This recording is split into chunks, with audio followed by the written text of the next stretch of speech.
Hello' বন্ধুসকল, কি খবৰ? সকলোৱে ভালনে? বৰ্তমান মোৰ ভাল আৰু আশা কৰোঁ সকলোৱে ভালে থাকক। আৰু বৰ্তমান মানে কি হ'ল, মই তামোল খাই দাঁতটো ৰঙা কৰি দিছোঁ দেই ৰ'দটোত। চাওক মোৰ ফালে কিমান ধুনীয়া এটা সৰিয়হ পৰিৱেশ আপোনালোক দেখুৱাওঁ।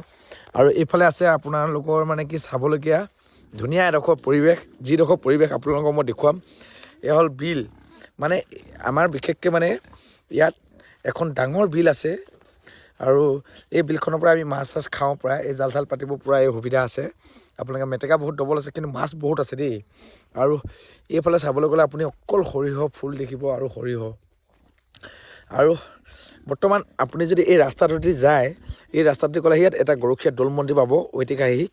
মানে বহুত পুৰণি, বহুত যুগৰে আমি জন্ম নোহোৱা, আমাৰ দেউতাহঁতে জন্ম নোহোৱা আগৰে দিনৰ এটা মানে ভগৱানৰ এটা মূৰ্তি আছে, যিটো মূৰ্তি হ'ল এইটো আমাৰ দৌল মন্দিৰ বুলি কয়, গৰখীয়া দৌল মন্দিৰ।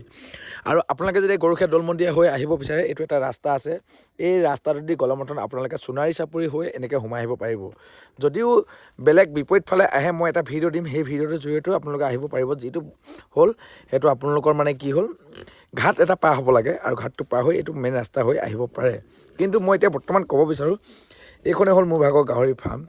আৰু দাদা আৰু মই আপডাল কৰোঁ ইয়াত গাহৰি। আৰু মোৰ যিটো ডাঙৰ দাদা আৰু মই ইয়াত গাহৰি আপডাল কৰোঁ। এয়া চাব পাৰে গাহৰি এনেকুৱা হৈছে। কিন্তু আমাৰ টকা পইচা নাইকিয়া ফলত আমি সৰুৰ পৰা বিজনেছটো আৰম্ভ কৰিছোঁ। মানে প্লাষ্টাৰ কৰিব পৰা নাই, কিন্তু জেগাডোখৰ বহলকৈ ৰাখিছোঁ যাতে বোকা নহওক বুলি। আৰু ইয়াত পানী ৰাখিছোঁ যাতে এইটো বোকা হওক। আৰু গাহৰি মানে মেইন কথাটো হ'ল বোকা ল'ব লাগে।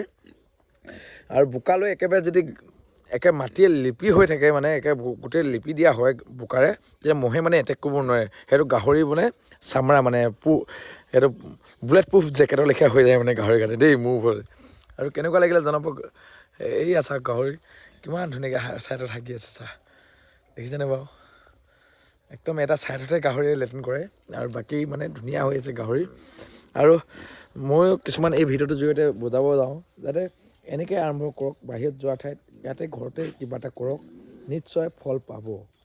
সেইটোৱে ক'লোঁ। যদি ভাল লাগে ভিডিঅ'টো লাইক, কমেণ্ট, শ্বেয়াৰ, ছাবস্ক্ৰাইব কৰি দিব, শ্বেয়াৰ কৰি দিব দেই।